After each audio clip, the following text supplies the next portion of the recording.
Hello everyone, this is me Kajal Chaudhary और स्वागत करती हूँ आप सभी का मेरी पॉलिटी की सीरीज़ में लक्ष्मीकांत सिंप्लीफाइड। तो गाइस इसके हम दो टॉपिक को डिस्कस कर चुके हैं। पहला था हमारा मेकिंग ऑफ द कॉन्स्टिट्यूशन, दूसरा था हमारा salient feature of Indian constitution. आज की हम सीरीज़ में डिस्कस करेंगे the preamble to the Indian constitution. तो आज हम डिस्कस करने वाले हैं प्रियम्बल को, तो एंड तक आप हमारे लेक्चर को ज़रूर देखना। प्रियम्बल हम इसमें डिस्कस करेंगे, ठीक है। तो हम डिस्कस करने वाले हैं प्रियम्बल। तो प्रियम्बल, हाँ ये रहा हमारा प्रियम्बल। तो guys, from where we trace the origin of preamble. तो प्रियम्बल का हम अगर ओरिजिन की बात करें तो इसके ओरिजिन को हम कहाँ से ट्रेस करते हैं। देखो, सबसे पहले प्रियम्बल को हम ट्रेस करते हैं अमेरिकन कॉन्स्टिट्यूशन से। First to begin from where, from American constitution. Basically preamble है क्या? प्रियम्बल एक आपका एक प्रीफेस की तरह, जैसे बुक के आगे कवर होता है ना, प्रीफेस, जो आपको बुक के बारे में बताता है कि इस बुक में आपको क्या क्या पढ़ेंगे, उसी प्रकार से है कि इस कॉन्स्टिट्यूशन में क्या है। तो एक बार जब आप प्रियम्बल को रीड करते हैं तो आपको एहसास हो जाता है कि हमारा कॉन्स्टिट्यूशन किस डायरेक्शन में बना हुआ है, इसका नेचर क्या है और इसके ऑब्जेक्टिव क्या है, ठीक है। N.A. पलकी वाला ने यहाँ तक कहा है कि it is the identity card of constitution. ये क्या है? कॉन्स्टिट्यूशन का आइडेंटिटी कार्ड है, ठीक है। और ये बेस्ड है आपका ऑब्जेक्टिव रिजोल्यूशन ऑफ नेहरू। तो ये हम प्रीवियस लेक्चर्स में भी डिस्कस कर चुके हैं कि नेहरू प्रियम्बल जो है वो ऑब्जेक्टिव रिजोल्यूशन का ही मॉडिफाइड वर्जन है, ठीक है। और दूसरा है, हमने 42nd कॉन्स्टिट्यूशन अमेंडमेंट एक्ट के बाद 3 वर्ड नए अपने प्रियम्बल में ऐड किए थे, सोशलिस्ट, सेकुलर और इंटीग्रिटी। तो ये काफ़ी पॉपुलर हैं और ये काफ़ी एग्जाम में पूछे भी जाते हैं कौन कौन से वो 3 वर्ड हैं। कई बार दे देगा आपको socialist, secular, unity, socialist, secular, democratic, लेकिन आपको याद रखना है सोशलिस्ट, सेकुलर और इंटीग्रिटी, ठीक है। तो ये 3 वर्ड जो हैं हमने अपने कॉन्स्टिट्यूशन अमेंडमेंट एक्ट के द्वारा इसमें ऐड किए हैं, इनको भी हम डिटेल में डिस्कस करेंगे। तो अगर हम प्रियम्बल को रीड करें और वो कैसी दिखती है, वो इस तरीके से है, we the people of India, we the people of India having solemnly resolved to constitute India into a sovereign, socialist, secular, democratic republic, ठीक है। ये क्या हो गया? ये हो गया इंडियन कॉन्स्टिट्यूशन का, इंडियन स्टेट का नेचर। इंडियन स्टेट का नेचर कैसा है? Sovereign, socialist, secular, democratic and republic, ठीक है। And to secure all its citizen justice, justice of what? Social justice, economic justice, political justice, liberty. Liberty किस चीज़ की भाई? लिबर्टी आपका लिबर्टी ऑफ थॉट, सोचने की आज़ादी, एक्सप्रेस करने की आज़ादी, बिलीफ, फेथ, वर्शिप, पूजा पाठ करने की आज़ादी, इक्वालिटी ऑफ स्टेटस, अपॉर्चुनिटी, ठीक है, फ्रेटर्निटी, भाईचारा एक दूसरे में, ठीक है। और हमने अपने कॉन्स्टिट्यूशन को अडॉप्ट किया कौन से दिन को? ये हम डिस्कस कर चुके हैं, 26 डे ऑफ नवंबर 1949 को। अब देखो, यहाँ 2 चीज़ हमें समझनी है और क्वेश्चन इस तरीके से बनता है यहाँ पे कि ये तो हो गया आपका nature, sovereign, socialist, secular, democratic, और आपका ऑब्जेक्टिव क्या है? Justice, liberty, equality and fraternity. ये है आपका ऑब्जेक्टिव ऑफ इंडियन कॉन्स्टिट्यूशन, ठीक है। तो ये आपकी प्रियम्बल है। आइए चलिए इसको डिस्कस करते हैं डिटेल में, एक एक वर्ड इसको डिस्कस करेंगे अब। तो सबसे पहले बात करते हैं इंग्रेडिएंट ऑफ द कॉन्स्टिट्यूशन की। तो क्या क्या चीज़ें हैं जो हमें पता चलती है प्रियम्बल से? सबसे पहली चीज़ तो हमें पता चलती है source of authority of constitution की। कॉन्स्टिट्यूशन की सोर्स ऑफ अथॉरिटी क्या है? कॉन्स्टिट्यूशन की पावर का सोर्स क्या है? तो the power of constitution is the people of India, we the people of India. कहाँ से कॉन्स्टिट्यूशन को पावर मिलती है? इंडिया के लोगों से, ठीक है। तो कॉन्स्टिट्यूशन की अथॉरिटी का सोर्स क्या है? People of India. नेचर क्या है इंडियन स्टेट का? ये हमें कहाँ से पता चलता है? प्रियम्बल से। तो नेचर मैंने अभी आपको बताया, sovereign, socialist, secular, democratic, Republic. आप इतने बड़े बड़े वर्ड देखकर घबराएं नहीं, क्योंकि इस लेक्चर में हम इन्हीं वर्ड्स को डिस्कस करने वाले हैं। ये पूरा लेक्चर इन्हीं वर्ड्स पर आधारित है और ये काफ़ी इंपॉर्टेंट भी हो जाते हैं, क्योंकि कई बार पेपर में डायरेक्टली पूछ लेता है सोवरेन का मतलब क्या है, ठीक है। तो कन्फ्यूज़न का कोई स्कोप ना रहे, इसीलिए हम इसको डिस्कस करेंगे। और प्रियम्बल से हमें पता चलता है ऑब्जेक्टिव क्या है हमारे कॉन्स्टिट्यूशन का। ऑब्जेक्टिव क्या है? Justice, liberty, equality, fraternity. इसको भी हम डिस्कस करेंगे। डेट ऑफ अडॉप्शन क्या है? 26 नवंबर 1949। इसको हम कई बार डिस्कस कर चुके हैं। अब बात आती है इसके कीवर्ड्स की। किसके कीवर्ड्स? प्रियम्बल के कीवर्ड्स। सोवरेन, पहला ही वर्ड है सोवरेन, ठीक है। तो सोवरेन का बेसिकली मतलब क्या होता है? अगर मैं आपसे कहूँ sovereign, what is the meaning of sovereign? देखो लो, सोवरेन का मतलब अगर हम सिंपल लैंग्वेज में बात करें, इसका मतलब होता है कि इंडिपेंडेंट। इंडिया जो है एक फ्री कंट्री है, ना इस पर कोई इंटरनल कंट्रोल है, ना इस पर कोई एक्सटर्नल कंट्रोल है।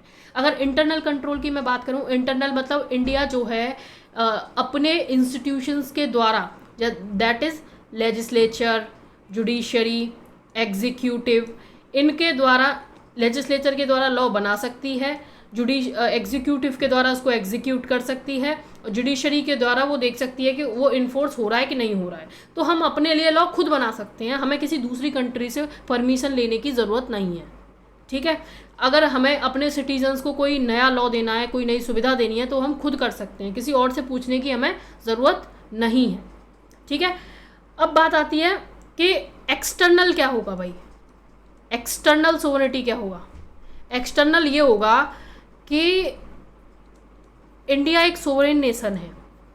एक्सटर्नली इंडिया को किस ग्रुप को ज्वाइन करना है, किस ग्रुप को में पार्टिसिपेट करना है, या किस कंट्री के साथ अलायंस में जाना है, किस कंट्री के साथ वॉर में जाना है, या फिर किस ग्रुप के समिट का पार्ट होना है, ये इंडिया खुद डिसाइड करेगा। इंडिया को कोई बताने नहीं आ रहा है कि आपको यहाँ जाना है या यहाँ नहीं जाना है, ठीक है। ये कौन करता है? ये इंडिया अपनी मर्जी से करता है। यही होता है सोवरेनिटी।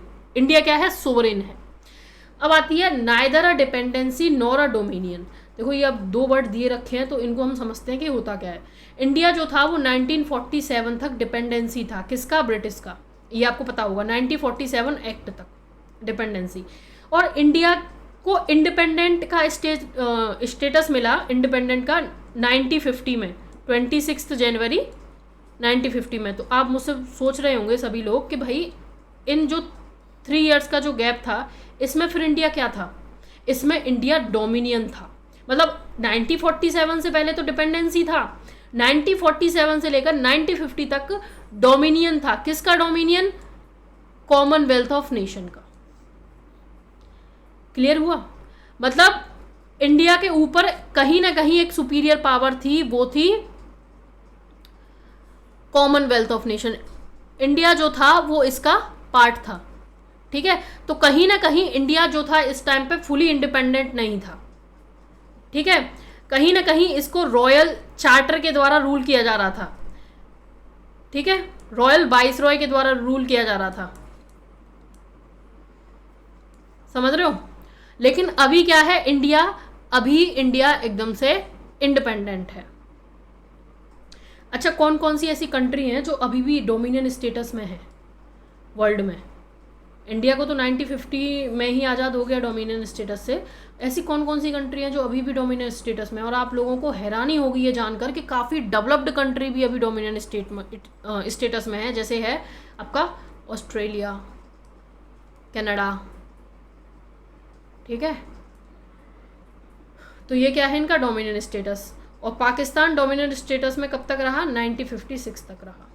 तो यही होता है बेसिकली सोवरेनिटी। इंडिया क्या है? सोवरेन कंट्री है, ना किसी का डोमिनियन है, ना किसी की डिपेंडेंसी है। It is free to conduct its affair both internally और एक्सटर्नली, ठीक है। ये होता है आपका सोवरेनिटी का मतलब। तो ये आई होप आपको क्लियर हो गया होगा। अब आता है हमारा सोशलिस्ट। देखो सोशलिस्ट जो टर्म है वो हमने ऐड की 42nd कॉन्स्टिट्यूशन अमेंडमेंट एक्ट के बाद। अभी हमने डिस्कस किया था सोशलिस्ट, सेकुलर और इंटीग्रिटी। तो ये 3 वर्ड थी हमारे कॉन्स्टिट्यूशन की, जो हमने 46th कॉन्स्टिट्यूशन अमेंडमेंट एक्ट के बाद ऐड की थी। कहाँ गया? अरे हम आगे बढ़ा रहे हैं इसको।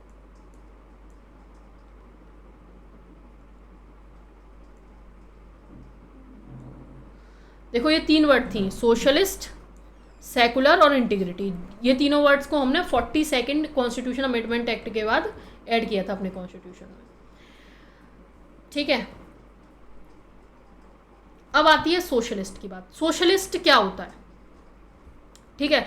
और या फिर सबसे पहले सोशलिज्म की बात कब की गई थी इंडिया में? तो कांग्रेस के आबादी सेशन 1955 में एक रिजोल्यूशन अडॉप्ट किया गया था ताकि वो एक सोशलिस्ट पैटर्न पर सोसाइटी को इस्टेब्लिश कर सकें। उस टाइम पे देखो हम लोग इन्फ्लुएंस थे यूएसएसआर से।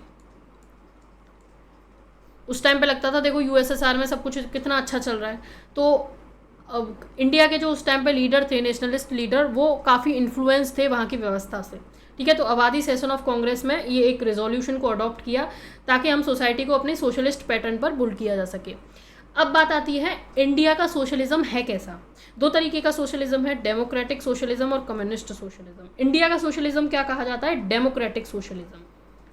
अब देखो सबसे पहले हमें समझना होगा कम्युनिस्ट सोशलिज्म हम किसे कहते हैं।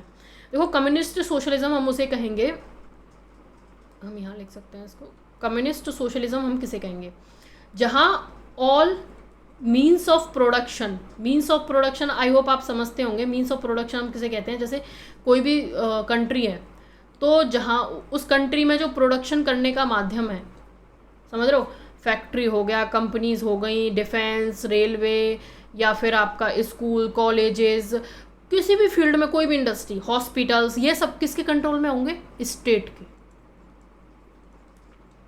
किसके कंट्रोल में होंगे, स्टेट के कंट्रोल में होंगे। मतलब जो कॉमन पीपल हैं उनको कोई अधिकार नहीं है उनके ओनरशिप का, समझ गए। और दूसरी चीज, नो प्राइवेट प्रॉपर्टी, लोगों के पास कोई प्राइवेट प्रॉपर्टी भी नहीं होगी। तो ये क्या होता है, कम्युनिस्ट सोशलिज्म। भाई इसके पीछे आर्ग्यूमेंट क्या है, आर्ग्यूमेंट ये है कि सब लोग इक्वल रहेंगे तो सब लोग खुश रहेंगे, इनइक्वालिटी से ही सारी प्रॉब्लम पैदा होती हैं, ये इसका आर्ग्यूमेंट रहता है, मतलब कम्युनिस्ट सोशलिज्म का। अब बात आती है इंडिया में कैसा सोशलिज्म है। क्या इंडिया में सारे मीन्स ऑफ प्रोडक्शन गवर्नमेंट के अंडर आते हैं या फिर सारे मीन्स ऑफ प्रोडक्शन प्राइवेट हैं। देखो ऐसा नहीं है, इंडिया में क्या है, मिक्स मॉडल है। कुछ जो सेक्टर्स हैं वो प्राइवेट के अंदर आते हैं, कुछ सेक्टर जो हैं गवर्नमेंट के अंदर आते हैं। जैसे जब शुरू में हमारा देश आज़ाद हुआ था तब उस टाइम पे क्या था, हमारा टिल्ट जो था वो सोशलिज्म की तरफ ज़्यादा था, ठीक है। लेकिन अभी कैसा है, अभी जो है हम ज़्यादा मार्केट की तरफ मूव कर रहे हैं, यानी कि प्राइवेट सेक्टर की तरफ मूव कर रहे हैं। तो इंडिया में कैसा था कि मिक्स मॉडल था। मिक्स मॉडल कैसे, जैसे जहाँ ज़रूरत है गवर्नमेंट को, जिस सेक्टर में गवर्नमेंट की ज़रूरत है, यानी कि वो लोगों की ज़रूरत के लिए बहुत इंपॉर्टेंट है वो सेक्टर, और वो प्रॉफिट मेकिंग नहीं है, तो वहाँ प्राइवेट सेक्टर नहीं आना चाहेगा। प्राइवेट सेक्टर कहाँ जाएगा, प्राइवेट सेक्टर वहाँ जाएगा जहाँ उसको प्रॉफिट दिखेगा। मान लीजिए कोई सेक्टर प्रॉफिट मेकिंग नहीं है, मान लो हेल्थ सेक्टर है, प्रॉफिट मेकिंग नहीं है ना, तो अब इम्पॉर्टेंट इतना है कि हेल्थ तो बहुत ज़्यादा इंपॉर्टेंट है, तो यहाँ गवर्नमेंट आके इसको ओन करेगी। Getting my point. तो यहाँ इंडिया में कैसा है कि मिक्स मॉडल है, प्राइवेट भी पब्लिक भी। जैसे डिफेंस है, डिफेंस किसके अंदर आता है, गवर्नमेंट के अंदर आता है, ठीक है। तो इंडिया का मॉडल कैसा है, डेमोक्रेटिक सोशलिज्म। अब इंडिया का क्या आर्ग्यूमेंट है इसके पीछे। इंडिया कहता है देखो भाई, अगर हम जो है कम्युनिस्ट सोशलिज्म की तरफ जाते हैं तो इंडिविजुअल इनिशिएटिव जो है वो ख़त्म हो जाएगी, है ना। करप्शन जैसी चीज़ें हो जाएंगी, ग्रोथ नहीं होगी, क्योंकि जो ग्रोथ है, टेक्नोलॉजी है, इनोवेशन है, डेवलपमेंट है, वो प्राइवेट सेक्टर से ही आता है। तो ग्रोथ ओरिएंटेड कौन सा सेक्टर होता है, प्राइवेट सेक्टर होता है।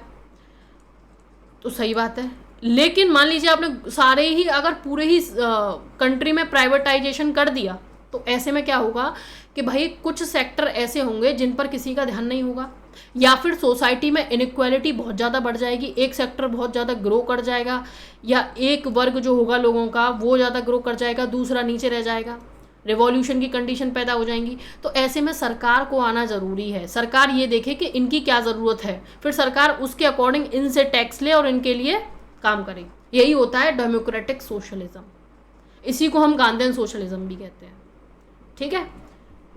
बस इतना सही था इसमें, ये सोशलिज्म और डेमोक्रेटिक सोशलिज्म।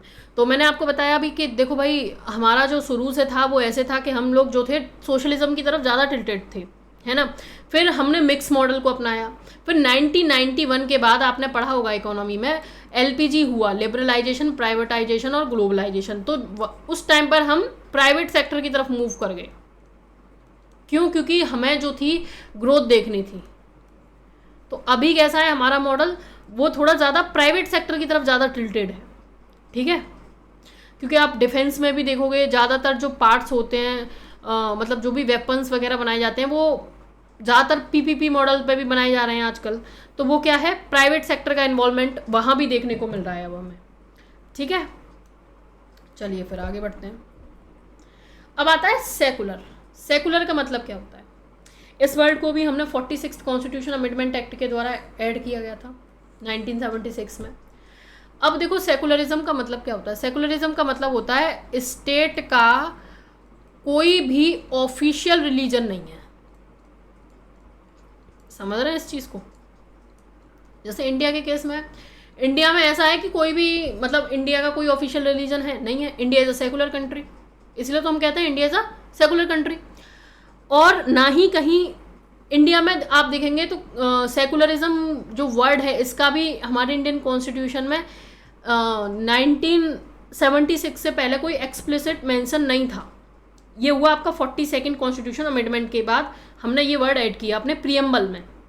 लेकिन कुछ चीज़ें थी जो ये बताती थी कि हाँ हमारे कॉन्स्टिट्यूशन में जो सेकुलरिज्म है वो इम्प्लिसिट है। जैसे right to freedom of religion ये दे तो रखा है हमारे फंडामेंटल राइट में, आर्टिकल 25 से लेकर 28 तक।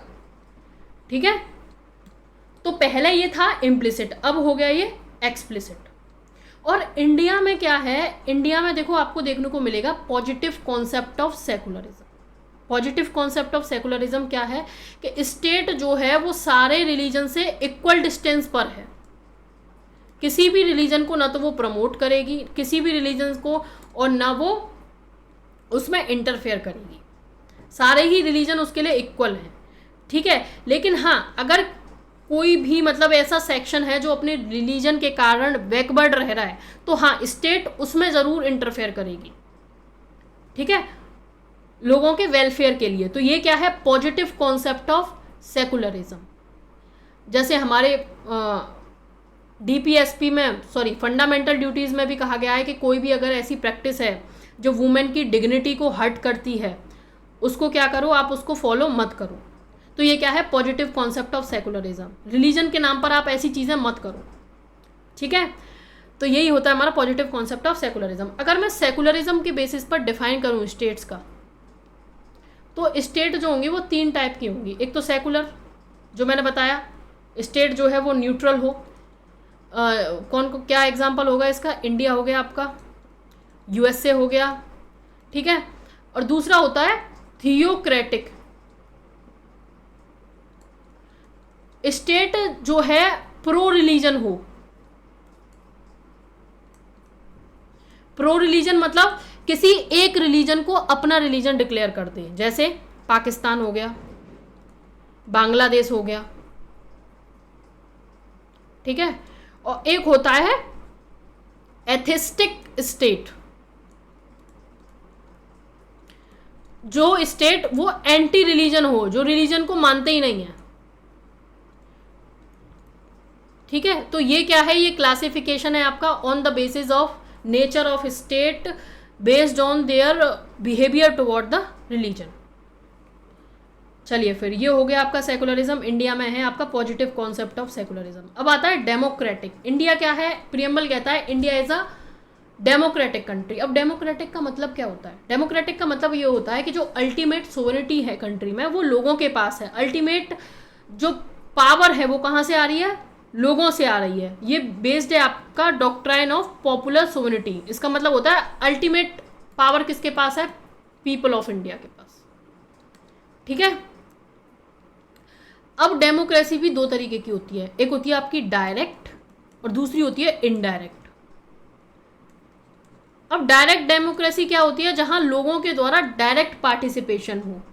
ठीक है, डायरेक्ट पार्टिसिपेशन के भी कुछ टूल्स होते हैं, जैसे आपका हो गया, टूल्स कह लो आप इनको, मेथड भी कह सकते हैं, डिवाइस भी कह सकते हैं, रेफरेंडम, इनिशिएटिव, रिकॉल और प्लेबिसाइट। ये बेसिकली है क्या? रेफरेंडम हम क्या किसे कहेंगे? जैसे मान लो कोई भी कंट्री है, अब वहाँ डायरेक्ट डेमोक्रेसी है। डायरेक्ट डेमोक्रेसी का मतलब है कोई रिप्रेजेंटेटिव नहीं चुना गया उनके द्वारा, लोग अपने द्वारा खुद डिसीजन लेंगे। तो कोई भी लेजिस्लेचर है, आपने डायरेक्ट लोगों को रेफर कर दिया कि लो इस पर डिसीजन लो, और लोग जो है अपने डायरेक्ट वोट से उस पर डिसीजन ले रहे हैं, उसको हम कहते हैं रेफरेंडम। ठीक है, एक होता है इनिशिएटिव। इनिशिएटिव में क्या होता है, लोग अपने द्वारा एक बिल को प्रपोज कर लेते हैं और लेजिस्लेचर से कहते हैं इसको इनेक्ट करो, मतलब यहाँ लोगों के द्वारा इनिशिएटिव लिए गई, तो इसको हम कहते हैं इनिशिएटिव। रिकॉल हम कहते हैं कि जहाँ वोटर क्या करे, वोटर किसी भी ऑफिसर को रिमूव कर देता है अगर उन्हें ऐसा लगता है कि ये काम ढंग से नहीं कर रहा है, या मतलब कोई भी अगर उनको उससे दिक्कत है, उसकी एक्सपायरी से पहले ही उनको रिमूव कर दें, उसको कहते हैं रिकॉल। एक होता है प्लेबिसाइट। प्लेबिसाइट आपने जनरली सुना होगा पॉलिटी में, ये होता है जनरली लोगों का मत जानना किसी भी इशू पर। जैसे मान लो कोई, जनरली इसका यूज़ होता है आपका टेरिटोरियल इशूज़ को लेकर, कोई भी टेरिटरी है, यहाँ के लोग हैं, इनसे आप पूछ रहे हो कि बताओ आप इस कंट्री में आना चाहते हो या इस कंट्री में आना चाहते हो, तो यहाँ के लोग खुद बताएंगे हम कहाँ जाना चाहते हैं, तो उसको कहते हैं हम प्लेबिसाइट। ठीक है, तो ये 4 डिवाइसेस होती हैं आपकी डायरेक्ट डेमोक्रेसी की, जहाँ लोग अपने आप खुद से डिसीजन लेते हैं। अब दूसरा होता है इनडायरेक्ट डेमोक्रेसी। इनडायरेक्ट डेमोक्रेसी हम किसे कहते हैं, जहाँ लोग जो है अपना रिप्रेजेंटेटिव चुनते हैं, जैसे इंडिया के केस में है। अब मोदी जी को चुनकर किसके द्वारा भेजा गया है, हमारे द्वारा भेजा गया है। ठीक है, तो वो किसके रिप्रेजेंटेटिव हैं, हमारे। तो ये क्या है, रिप्रेजेंटेटिव डेमोक्रेसी। और ये भी 2 तरीके की होती है, जैसे पार्लियामेंट्री और प्रेसिडेंशियल। प्रेसिडेंशियल कहाँ पर देखने को मिलेगी आपको, यूएसए में, पार्लियामेंट्री इंडिया में। इसके भी हम चीज़ों को डिटेल में डिस्कस कर चुके हैं कल के लेक्चर में। पार्लियामेंट्री में किस तरीके से जो हमारा एग्जीक्यूटिव होता है वो लेजिस्लेचर पर डिपेंडेंट होता है या उसको रिस्पॉन्सिबल होता है। क्यों, क्योंकि एग्जीक्यूटिव कहीं ना कहीं लेजिस्लेचर से आ रहा है। जो काउंसिल ऑफ मिनिस्टर है, वो काउंसिल ऑफ मिनिस्टर तो बाद में बना ना, पहले तो वो एमपी है, मेंबर ऑफ पार्लियामेंट है, तभी तो वो मिनिस्टर बन सकता है। ठीक है, इस तरीके से क्या है कि पार्लियामेंट्री डेमोक्रेसी में एक रिस्पॉन्सिबिलिटी को इंश्योर किया जाता है। ठीक है, और इंडियन कॉन्स्टिट्यूशन में हम बात करें डेमोक्रेटिक की, तो 3 तरीके की डेमोक्रेसी को प्रमोट किया गया है, पॉलिटिकल, इकोनॉमिकल, सोशल। पॉलिटिकल मतलब सबके पास वोट देने का अधिकार है।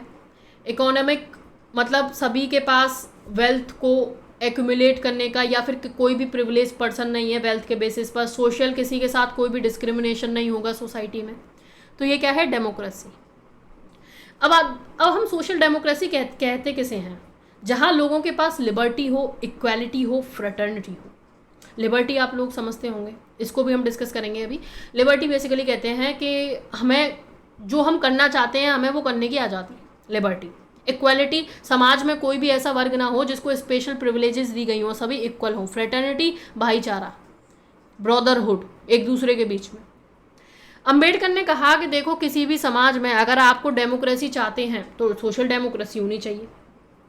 ठीक है, पॉलिटिकल डेमोक्रेसी का बेस होगा सोशल डेमोक्रेसी, और सोशल डेमोक्रेसी जो है वो यूनियन है ट्रिनिटी का। ट्रिनिटी किस चीज़ का, लिबर्टी, इक्वालिटी और फ्रेटर्निटी की। उन्होंने कहा कि देखो मान लो अगर किसी सोसाइटी में सिर्फ लिबर्टी है, इक्वालिटी नहीं है, तो क्या होगा उधर। मान लो लिबर्टी है, लिबर्टी से अब इंसान क्या करेगा, 2 लोग हैं, एक ये है एक ये है। अब इन दोनों के पास लिबर्टी है कि वो ये लोग जितना चाहे उतना बिजनेस कर सकते हैं, पैसा बना सकते हैं, प्रॉपर्टी खरीद सकते हैं। मान लीजिए अब ये इंसान है, ये किसी प्रकार से डिसेबल्ड है ना, या फिर इसको कोई प्रॉब्लम है, या फिर ये अनप्रिविलेज्ड है। ऐसे में दोनों पैसा बनाने लगे, इसने ज़्यादा पैसा बना लिया और ये क्या हो गया, ये पुअर रह गया, ये कम में ही सर्वाइव कर रहा है, ये बहुत ज़्यादा एक्वायर कर ले गया। ऐसे में फिर क्या है, गवर्नमेंट आएगी इक्वालिटी स्टैब्लिश करने। गवर्नमेंट क्या कहेगी, इसके पैसे को लेकर इसको देगी। कैसे, डायरेक्टली नहीं, वेलफेयर स्कीम के माध्यम से, टैक्स के माध्यम से, समझ रहे हो। तो ये होता है आपका इक्वालिटी। और अगर आपने इक्वालिटी स्टैब्लिश कर दी, लिबर्टी नहीं दी, उसका भी कोई पर्पज़ नहीं है। मान लो आपने इक्वालिटी कर दिया, आपने कहा आप दोनों कितनी भी मेहनत कर लो, बाद में आपको प्रॉपर्टी बराबर ही मिलेगी, तो ऐसे में क्या होगा, कोई मेहनत ही नहीं करेगा। इंडिविजुअल जो इनिशिएटिव है उसका उसको हक ही नहीं मिलेगा, तो वो मेहनत क्यों करेगा। तो ऐसे में क्या होगा कि कंट्री को ही लॉस होगा, इससे डेवलपमेंट ही नहीं होगा कंट्री में। ठीक है, तो इन तीनों को आप ट्रिनिटी में देखेंगे, ऐसा डॉक्टर BR अम्बेडकर ने कहा है। ठीक है, तो इसमें डेमोक्रेसी में बस इतना ही था। आगे देखते हैं हम। आगे हमें देखने को मिलता है रिपब्लिक। रिपब्लिक का क्या मतलब होता है, रिपब्लिक का मतलब ये होता है कि जो हेड ऑफ स्टेट है वो आपका इलेक्टेड है। इंडिया के केसेस में प्रेसिडेंट, क्या हमारे जो हेड ऑफ स्टेट है वो इलेक्टेड है? हाँ जी बिल्कुल, प्रेसिडेंट इलेक्टेड है, लेकिन इनडायरेक्टली, डायरेक्टली नहीं है, प्राइम मिनिस्टर की तरह नहीं है, इनडायरेक्टली। इसके इलेक्शन प्रोसीजर को हम डिस्कस करेंगे प्रेसिडेंट वाले चैप्टर में, ठीक है। और डेमोक्रेटिक जो पॉलिटी होती है हमारा, उसको हम दो तरीके से क्लासीफाई कर सकते हैं, रिपब्लिक और मोनार्की। रिपब्लिक मैंने आपको बताया जहाँ हेड ऑफ स्टेट जो है वो आपका इलेक्टेड हो। मोनार्की में क्या होता है, हेड ऑफ स्टेट आपका इलेक्टेड नहीं है, हेरिडिटरी है। हेरिडिटरी मतलब एक जनरेशन से दूसरी जनरेशन, मतलब एक प्रिविलेज क्लास है सोसाइटी में, कंट्री में। प्रिविलेज क्लास एक फैमिली भी हो सकती है, ग्रुप ऑफ पीपल भी हो सकते हैं, कोई भी हो सकता है। अब वो प्रिविलेज क्लास के लोगों को ही आप उस पोजीशन को दे रहे हो। जैसे ब्रिटेन के केसेस में रॉयल फैमिली से ही किंग चुना जाता है, तो वो क्या है, हेरिडिटरी है, उसी को हम क्या कहते हैं, मोनार्की। इंडिया के केस में ऐसा नहीं है, इलेक्टेड हेड है। हमारे यहाँ हर किसी को अधिकार है प्रेसिडेंट बनने का, अगर हम उस क्वालिफाई को, मतलब उस क्राइटेरिया को क्वालिफाई करते हैं तो। जैसे कि अभी जो हमारी प्रेसिडेंट हैं द्रौपदी मुर्मू, वो कहाँ से आती हैं, ट्राइबल कम्युनिटीज से आती हैं, ठीक है। तो इंडिया में कैसा है, सभी को अधिकार है प्रेसिडेंट बनने का। और रिपब्लिक के दो मतलब और होते हैं, क्या, wasting of political sovereignty in the people not in a single individual like king. मतलब यहाँ पे क्या है, आपकी जो पॉलिटिकल सोवरेनिटी है वो अल्टीमेटली लोगों के पास है, लोगों के द्वारा चुनकर भेजा जा रहा है उनके हेड को। लेकिन यहाँ क्या कर दिया आपने, मोनार्की में जो पॉलिटिकल सोवरेनिटी है आपने किंग के पास दे दी, है ना, किंग के पास दे दी, क्योंकि किंग की फैमिली से ही चुना जाएगा। अब लोगों के पास तो कोई पावर ही नहीं है उसको बदलने की। दूसरा, रिपब्लिक में absence of any privilege class, कोई प्रिविलेज क्लास नहीं है, ऐसा नहीं है इस क्लास के लोगों को ही चुना जाएगा सिर्फ प्रेसिडेंट के लिए। लेकिन हाँ, मोनार्की में प्रिविलेज क्लास है, किंग क्या है, ये प्रिविलेज क्लास से आता है, ठीक है। आई होप आपको क्लियर हुआ होगा इससे। चलिए फिर आगे मूव करते हैं। जस्टिस, जस्टिस प्रेम्बल कहता है 3 तरीके की जस्टिस की बात की गई है, सोशल, इकोनॉमिकल एंड पॉलिटिकल। तो क्या होता है ये तीनों, तो ये जो जस्टिस है, अगर आप कॉन्स्टिट्यूशन को देखो तो इनको वेरियस प्रोविजंस के माध्यम से मतलब इंश्योर करने की कोशिश किया गया है, जैसे fundamental right, right to equality, liberty, fraternity, और ये सब चीज़ें डायरेक्टिव प्रिंसिपल के द्वारा भी इनको इंश्योर करने की बात की गई है। ये हम आगे कवर करेंगे इसको डिटेल में। सोशल, इकोनॉमिक, पॉलिटिकल जस्टिस, जैसे इकोनॉमिक जस्टिस की बात करूँ तो मैं आर्टिकल 39 DPSP का पार्ट है। पॉलिटिकल जस्टिस की बात करें तो आर्टिकल 326, 325, और सोशल जस्टिस की अगर हम बात करें तो आर्टिकल 15, ठीक है, 14, ठीक है। तो ये क्या प्रोवाइड कर रहे हैं आपको, सोशल जस्टिस। तो अभी हम इसको डिस्कस करते हैं ये एक्चुअली में है क्या, social justice, economic justice, political justice.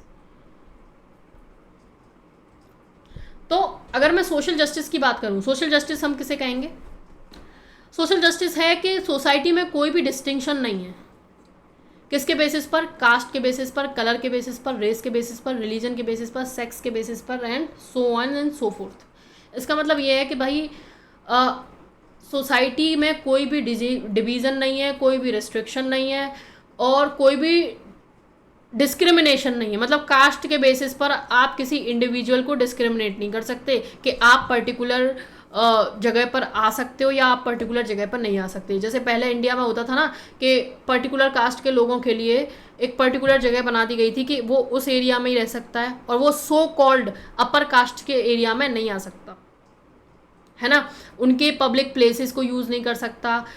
जैसे एक था पॉपुलर, जो बेल्स होते थे पहले जहाँ से पानी निकाला जाता था, उसको लोअर कास्ट का इंसान यूज़ नहीं कर सकता था, ठीक है। तो ये जो रेस्ट्रिक्शन है वो हमारे कॉन्स्टिट्यूशन में हटा दिए गए, ठीक है। अब आता है एब्सेंस ऑफ प्रिविलेजेस। अब ऐसी कोई कम्युनिटी नहीं है हमारी सोसाइटी में जिसके पास कोई पर्टिकुलर प्रिविलेजेस हो। प्रिविलेजेस इन द सेंस, अब यहाँ भी आप कंफ्यूज हो सकते हैं, प्रिविलेजेस इन द सेंस कि बाई बर्थ उनको कोई प्रिविलेज दी गई हो, या फिर उनके कलर के बेसिस पर उनको कोई प्रिविलेजेस दी गई हो, जैसे ब्लैक और वाइट, या फिर उनके रेस के बेसिस पर, है ना, या फिर उनके रिलीजन के बेसिस पर, या उनकी कास्ट के बेसिस पर, या सेक्स के बेसिस पर, कोई किसी को कोई प्रिविलेजन नहीं है, सभी समान है। ठीक है, improvement in the condition of backward classes.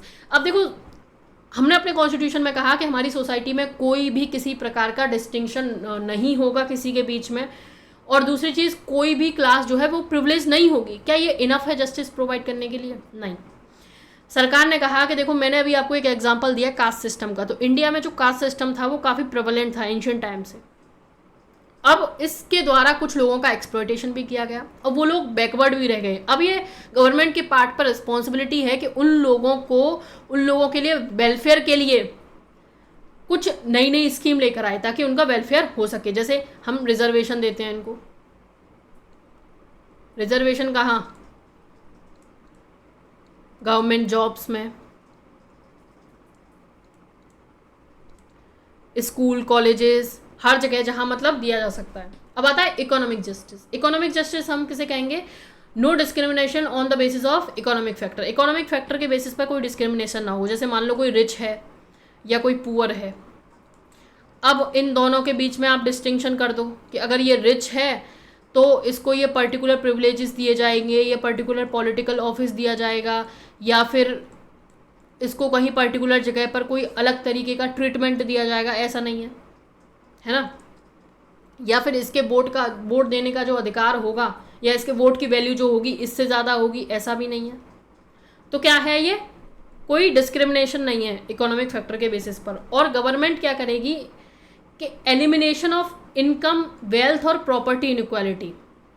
मान लो कि एक रीज़न है जिसने ज़्यादा वेल्थ एक्वायर कर लिया, एक रीज़न है वो कम वेल्थ एक्वायर कर पाया या कम डेवलपमेंट हो पाया यहाँ पर, तो गवर्नमेंट क्या करेगी? यहाँ जाकर डेवलपमेंट करेगी। गवर्नमेंट इसको अपना प्रायोरिटी एरिया बनाएगी।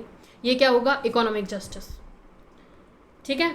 अब आता है डिस्ट्रीब्यूटिव जस्टिस। हम किसे कहते हैं? डिस्ट्रीब्यूटिव जस्टिस हम बेसिकली कहते हैं सोशल जस्टिस और इकोनॉमिक जस्टिस दोनों को मिलाकर हम डिस्ट्रीब्यूटिव जस्टिस कहते हैं। ये कई बार कई टेस्ट सीरीज़ में पूछा भी जाता है और हो सकता है फ्यूचर में किसी एग्जाम में भी पूछा जा सके। तो आपको याद रखना है, social justice plus economic justice को हम कहते हैं डिस्ट्रीब्यूटिव जस्टिस। अब आता है पॉलिटिकल जस्टिस। पॉलिटिकल जस्टिस क्या है? Equal political right. Equal political right मतलब वोट देने का अधिकार और एक्सेस टू पॉलिटिकल ऑफिसेस। मतलब अब हमारे इंडिया में ऐसा तो नहीं है कि कोई पर्टिकुलर क्लास के लोग ही मतलब इलेक्शन लड़ सकते हैं। सभी लोगों को अधिकार है इलेक्शन लड़ने का, एमपी बनने का, एमएलए बनने का, प्रधानमंत्री तक बनने का। ठीक है। तो ये क्या होती है? Equal access to political offices और इक्वल पॉलिटिकल राइट। वोट देने का अधिकार भी इक्वल है और उस ऑफिस में जाने का भी अधिकार इक्वल है और इक्वल वॉइस है आपकी गवर्नमेंट में। ठीक है। कोई भी ऑफिसेज किसी भी पर्टिकुलर क्लास के लिए रिजर्व नहीं है। तो ये जो आइडिया है जस्टिस का, ये हमने कहाँ से लिया है? रशियन रेवोल्यूशन से लिया है। ये भी हम याद रखेंगे। नेक्स्ट आता है लिबर्टी। अब देखो भाई, लिबर्टी आता है, लिबर्टी ये डेफिनेशन एनसीईआरटी में भी गिवन है और लक्ष्मीकांत में भी गिवन है। लिबर्टी हम कहते हैं absence of restraint on the activity of individual. मतलब एक इंडिविजुअल है, उसकी एक्टिविटीज़ पर कोई रिस्ट्रेंट नहीं होगा, कोई रोक टोक नहीं होगी, वही हो गया लिबर्टी। दूसरा, उसको आपने रोक टोक करने के लिए तो मना कर दिया, अब उसको वो अपॉर्चुनिटी भी दो जहां वो अपना पूरा डेवलपमेंट कर पाए। जैसे एक कोई इंडिविजुअल है, अब गवर्नमेंट ने कहा आपको अपनी लाइफ में जो करना है आप करिए, आप आगे बढ़िए, बिजनेस करिए, एजुकेशन फील्ड में जाइए या किसी भी फील्ड में जाइए। अब गवर्नमेंट ने ये तो कह दिया, अब गवर्नमेंट को उसको इंफ्रास्ट्रक्चर भी तो देना होगा, बिजनेस के लिए वो पॉलिसीज़ भी तो देनी होंगी। ठीक है। तो वो सारी चीज़ें गवर्नमेंट को प्रोवाइड करनी होंगी इस इंसान को, तभी तो वो आगे बढ़ पाएगा। तो यही हो गया providing opportunity for the development of individual personality. अब आती है दूसरी चीज़, ये जो लिबर्टी है ये एब्सोल्यूट नहीं है, मतलब इस पर कोई रोक टोक ही ऐसा ना है कि कोई आपको रोक ही नहीं सकता, ये क्वालिफाइड है। जैसे अगर मैं यहाँ बैठी हूँ, ठीक है, मैं यूट्यूब पे वीडियो बना रही हूँ, मैंने क्या किया, मैंने मान लो ये मेरी लिबर्टी है कि अगर गवर्नमेंट कोई पॉलिसी लाती है मैं उसको क्रिटिसाइज़ कर सकती हूँ। ठीक है, ये मेरी लिबर्टी है, मैं उसका पॉजिटिव उसका नेगेटिव आपके सामने रख सकती हूँ, कल को एक आर्टिकल उस पर लेकर आ सकती हूँ। ठीक है, ये क्या है? मेरी लिबर्टी का पार्ट है। लेकिन सपोज करो मैं उस लिबर्टी के नाम पर यहाँ अपने यूट्यूब चैनल पर कोई गवर्नमेंट की सीक्रेट इन्फॉर्मेशन लीक कर दूँ जो नेशनल सिक्योरिटी के लिए थ्रेट हो, तो वो क्या है? वो एब्सोल्यूट नहीं है, वो क्वालिफाइड है। कल ही गवर्नमेंट मुझे उठा लेगी यहाँ से, हो सकता है मेरा यूट्यूब चैनल बंद कर दिया जाए। ठीक है, तो इस तरीके से जो हमारी लिबर्टी है वो क्वालिफाइड है। चलिए फिर आगे बढ़ते हैं। अब आता है इक्वालिटी। इक्वालिटी हम किसे कहते हैं? Absence of special privileges to any section of society. इसको हम काफ़ी बार डिस्कस कर चुके हैं। सोसाइटी में कोई भी ऐसा सेक्शन नहीं होगा जिसके पास स्पेशल प्रिविलेजेस हमारे द्वारा दी गई होंगी। ठीक है, अब आता है कि हमारी सोसाइटी में कोई भी ऐसा सेक्शन नहीं होगा जिसको स्पेशल प्रिविलेजेस दी गई होंगी। अब ये तो हो गया कि आपने सोसाइटी में सबको इक्वल रखा, सब इक्वल हैं, कोई भी ऐसा नहीं है कि किसी के पास कोई अपॉर्चुनिटी है। अपॉर्चुनिटी किस चीज़ की? मतलब अपॉर्चुनिटी नहीं, मतलब कोई भी ऐसा व्यक्ति नहीं है जिसके पास कोई एक्स्ट्रा प्रिविलेज है। ठीक है, सब इक्वल हैं, सब बराबर हैं। जैसे यूपीएससी का फील्ड है, अब यहाँ पर ऐसा नहीं है कि किसी के पास कोई एक्स्ट्रा प्रिविलेज है कि उसको इंटरव्यू नहीं देना, सीधा जाएगा वो, या उसको मेंस नहीं देना, या फिर उसको प्रीलिम्स नहीं देना। सबको तीनों एग्जाम क्लैरिफाई करने हैं। ठीक है, तभी उसकी एंट्री हो सकती है, तभी वो आईएएस आईपीएस बन सकता है। ठीक है, और गवर्नमेंट जो है एडिक्वेट अपॉर्चुनिटी दे सभी को विदाउट एनी डिस्क्रिमिनेशन। समझ रहे हो? अब ये इक्वालिटी जो है वो 3 तरीके की होती है, सिविक, पॉलिटिकल और इकोनॉमिक। सिविक जो है इक्वालिटी है उसको फुलफिल किया गया है आर्टिकल 14, 15, 16, 17 और 18 के द्वारा। 14 क्या कहता है? इक्वालिटी बिफोर लॉ और इक्वल प्रोटेक्शन ऑफ लॉ। 15 क्या कहता है? No person shall be discriminated on the ground of religion, race, sex, caste और so and on so forth. 16 क्या कहता है? 16 आपका कहता है no discrimination in public employment. 17 abolition of untouchability. 18 abolition of titles. तो बेसिकली क्या है, ये आपको एक सिविक इक्वालिटी प्रोवाइड कर रहे हैं। ठीक है, फंडामेंटल राइट के द्वारा ये यहाँ आपको सिविक इक्वालिटी प्रोवाइड की जा रही है।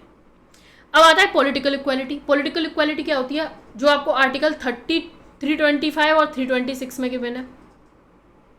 देखो 325 और 326 में कई बार आपको कन्फ्यूजन भी हो सकता है। 325 आपसे क्या कहता है? 325 ये कहता है कि देखो जो इलेक्टोरोल होता है, इलेक्टोरोल जानते हैं आप लोग, जो वोटर लिस्ट बोलते हैं ना हम उसको, जिसमें जब आप वोट देने जाते हो तो उसमें आपका नाम आता है, उसको हम इलेक्टोरोल बोलते हैं। ठीक है, तो ये कहता है आर्टिकल कि इस इलेक्टोरोल में से किसी भी इंसान को इसलिए एक्सक्लूड नहीं किया जा सकता कि वो पर्टिकुलर रीजन से आता है, रेस से आता है, कास्ट से आता है, या फिर वो वुमेन है या मैन है, मतलब इन बेसिस पर उसको इससे एक्सक्लूड नहीं किया जा सकता। यही क्या है उसका आर्टिकल 325। तो सभी को क्या है, सभी को इस लिस्ट में नाम अपना लाने का अधिकार है। ठीक है, ये आर्टिकल 325 के द्वारा इंश्योर किया जाएगा।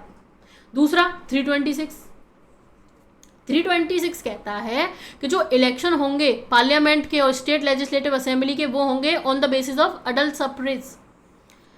अडल्ट सफ्रेज क्या है, इसको हम कल भी डिस्कस कर चुके हैं। इसका मतलब होता है जो भी व्यक्ति 18 साल से ऊपर का है, चाहे वो किसी भी रिलीजन का हो, रेस का हो, और या फिर किसी भी कंट्री के कोई से भी पार्ट से आता हो, कास्ट का हो, सेक्स का हो, उसको वोट देने का अधिकार है। पहले ये एज थी 21, बाद में इसको 1989 में घटाकर कर दिया गया 18। ठीक है, तो ये यहाँ कन्फ्यूजन का स्कोप हो सकता है आर्टिकल 325 में और आर्टिकल 326 में। तो 325 आपका इलेक्टोरल से संबंधित है, 326 यूनिवर्सल अडल्ट सफ्रेज से संबंधित है। इसको आप याद रखें। तो ये हो गया आपका पॉलिटिकल इक्वालिटी। अब आता है इकोनॉमिक इक्वालिटी। इकोनॉमिक इक्वालिटी आपका इंश्योर किया जाता है आर्टिकल 39 के अंदर, डीपीएसपी में। Equal pay and equal work, right to have a livelihood, ठीक है, prevention of distribution of wealth in few hand. तो ये क्या है, ये आपका है इकोनॉमिक इक्वालिटी। समझ रहे हैं?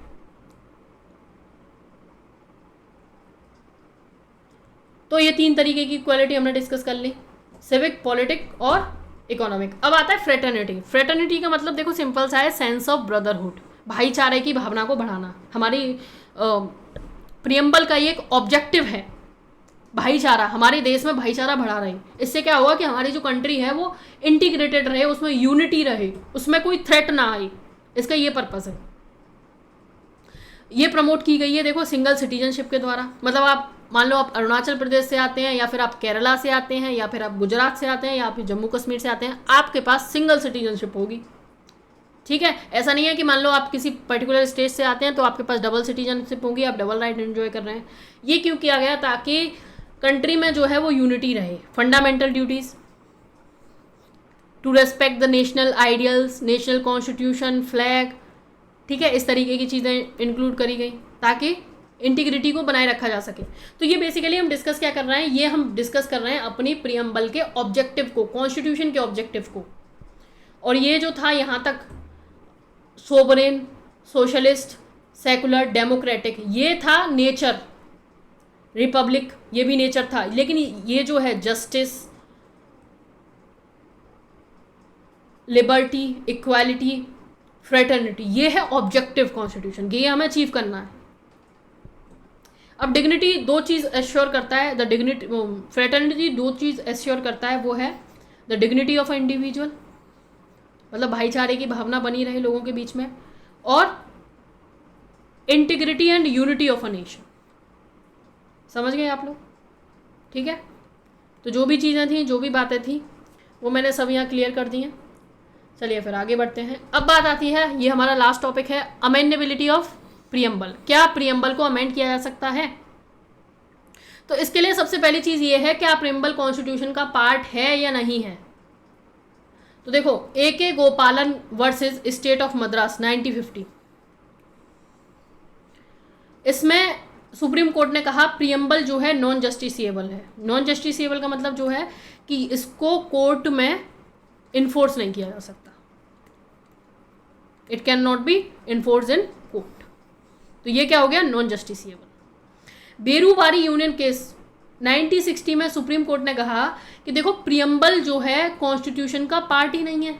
हाँ, प्रीएम्बल बहुत इंपॉर्टेंट है, प्रीएम्बल हेल्प करती है कॉन्स्टिट्यूशन को इंटरप्रिटेट करने में, लेकिन प्रीएम्बल जो है कॉन्स्टिट्यूशन का पार्ट नहीं है, तो इसीलिए इसको अमेंड भी नहीं किया जा सकता। ये सुप्रीम कोर्ट ने कब कहा? बेरूबारी यूनियन केस में। फिर केशवानंद भारती केस आया 1973 में, सुप्रीम कोर्ट ने अपने जजमेंट को रिवर्स कर दिया। उसने कहा कि देखो प्रीएम्बल जो है वो कॉन्स्टिट्यूशन का बहुत ही इंटीग्रल पार्ट है, बहुत ही इंपॉर्टेंट पार्ट है, और फिर उसको अगर पार्ट है तो उसको अमेंड भी किया जा सकता है। कहाँ तक अमेंड किया जा सकता है? वहाँ तक वो उसके बेसिक स्ट्रक्चर को वायलेट ना करे। ठीक है, कहाँ तक अमेंड किया जा सकता है? जहाँ तक बेसिक स्ट्रक्चर का वायलेशन ना हो। तो प्रीएम्बल कॉन्स्टिट्यूशन का पार्ट है, ये सुप्रीम कोर्ट ने किस जजमेंट में कहा? केशवानंद भारती केस में। और इसको अमेंड भी किया जा सकता है, ये भी केशवानंद भारती केस में कहा गया। केशवानंद भारती में ये भी कहा गया कि देखो इसको हमने एंड में इसलिए रखा है, मतलब जो प्रीएम्बल थी उसको हमने कॉन्स्टिट्यूशन बनाने के बाद उसमें इंसर्ट किया कॉन्स्टिट्यूशन में। क्यों? ताकि वो जो है वो कॉन्स्टिट्यूशन के कन्फर्मिटी में रहे, कि जो जो बातें कॉन्स्टिट्यूशन में हैं वो आपको प्रीएम्बल पढ़कर ही पता चल जाएंगी। समझ रहे हो कि हमारा कॉन्स्टिट्यूशन किस डायरेक्शन में जा रहा है। तो ये इसका पर्पस था। तो अब सुप्रीम कोर्ट ने कह दिया केशवानंद भारती केस में कि प्रीएम्बल को अमेंड किया जा सकता है क्योंकि इंटीग्रल पार्ट है, तो हमने इसको अमेंड भी कर लिया 42nd कॉन्स्टिट्यूशन अमेंडमेंट एक्ट 1976 में, जिसके द्वारा 3 वर्ड ऐड किए गए जिसको हमने डिस्कस कर चुके हैं, सोशलिस्ट, सेकुलर और इंटीग्रिटी। 2 बातें और, प्रीएम्बल कॉन्स्टिट्यूशन का पार्ट है, ये बात सही है, लेकिन ये कहीं से भी पार्लियामेंट की पावर का सोर्स नहीं है और ना ही ये पार्लियामेंट की पावर को रेस्ट्रिक्ट करती है। Getting my point? Preamble constitution का पार्ट है, लेकिन ये पार्लियामेंट की न तो पावर को रेस्ट्रिक्ट करती है, ना उसके पावर का सोर्स है। प्रीलिम्स में आपसे सीधा सीधा सवाल बन सकता है that the preamble is a source of power to legislature. Statement गलत हो जाएगा आपका। ठीक है, न तो ये सोर्स है लेजिस्लेचर की पावर का और ना ही उसकी पावर को प्रोहिबिट करती है। दूसरा, it is non justiciable, that is its provision are not enforceable in the court of law. ये नॉन जस्टिसिएबल है, इसके प्रोविजन को कोर्ट में इन्फोर्स नहीं किया जा सकता। ठीक है, तो ये जो हमारा पूरा लेक्चर है प्रीएम्बल पर था, इसमें हमने सारी बातें प्रीएम्बल को लेकर डिटेल में डिस्कस की। ठीक है, अगर आज के लेक्चर में हमारा इतना ही, अगर ये आपको लेक्चर हमारा पसंद आया तो हमारे चैनल को सब्सक्राइब करें, लाइक करें और कमेंट सेक्शन में ज़रूर बताएं कि कौन सा पार्ट आपको अच्छा लगा या फिर आपकी कोई राय हो इस टॉपिक को लेकर, वो भी कमेंट सेक्शन में हमें ज़रूर बताएं। Thank you so much everyone.